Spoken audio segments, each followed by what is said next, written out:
When I was young, a little boy, I got upset the way I was being treated at home, thought it was pretty unfair, and decided I was going to pack up and hit the road. I was going to run away. Well, maybe you've had that experience. Maybe you have been mistreated or abused and thought it was time to leave. Well, that's our story tonight as we continue our Sunday evening devotions. Let's take a look.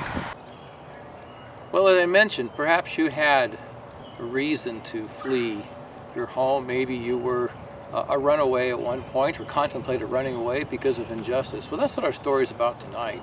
It's about Hagar, the runaway. Now, what happened was in Abram's household, Sarai had been told, certainly by Abraham, of the promise that God had given to Abraham that he would have a son. It would come from his own body. But she knew that she was past the years of childbearing, and they'd been there many years now and nothing had happened. And so it was her thought that perhaps maybe the way to accomplish this would be to give her maid, Hagar, to Abram as a second wife. And that was certainly an acceptable way to do things in those days. And that would elevate then Hagar from mere slave to a second wife. And the child born of that union would in sense be Sarah's son to Abraham. Abraham agreed. Sarah gave Hagar as a wife to him, and in God's providence, Hagar conceived and became pregnant. But then that's when sin settled in and took advantage. You see, Hagar then became prideful. She saw Sarah, who was unable to bear children, as something less than herself. She was able to bear children. And so she despised Sarah, and Sarah became jealous. Sarah complained then to Abram, and Abram said, well, she's in your hands, do with her what you want. In other words, he de-elevated her. He put her back under Sarah's control, no longer treating her as a wife, and that was unjust.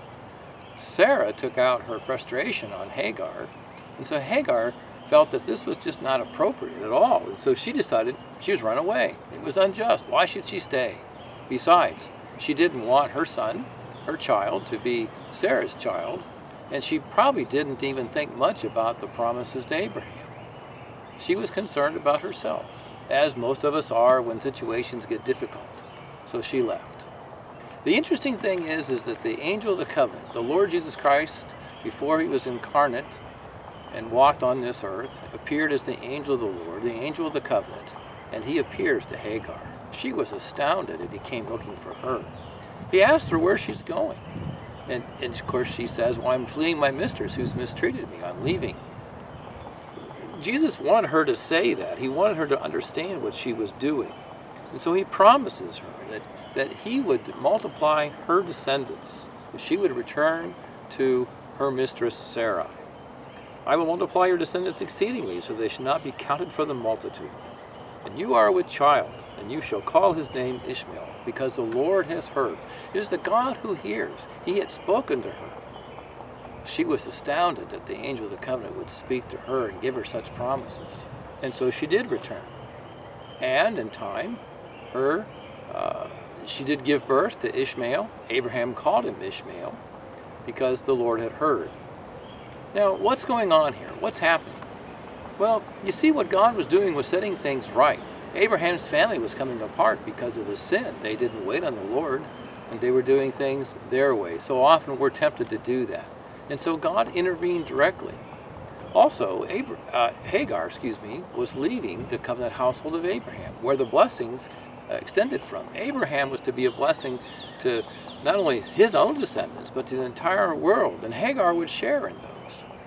Now, even though we would learn that Ishmael will not be the son of promise, nor through whom the son of promise would come, yet there's always a connection, a blessing to being connected to God's people.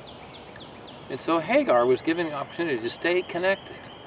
God was rectifying, as it were, the injustice and willing to stepping in to put things right, to reestablish the situation between Hagar, Sarah, and Abraham for his name's sake, for justice's sake. Because this is no way to deal with someone, just to treat them as you would want. So God was doing this for his own glory. Well, God was doing it, and Hagar was re-established in the home. Ishmael was born. Abraham and Sarai learned a lesson about patience. And all this was because that God protected his name, and particularly his covenant promises. Because God has made covenant promises. And what we can learn from this as well is that though, yes, things may be unjust in this life, there may be injustice, we may feel rightly mistreated, or wrongly mistreated, I should say. But sometimes we have to bear these things for the purposes of God, for the sake of His covenant. Because God is ever faithful, and God will put things right. And that's why Jesus came. He came to put things right, to fulfill the covenant.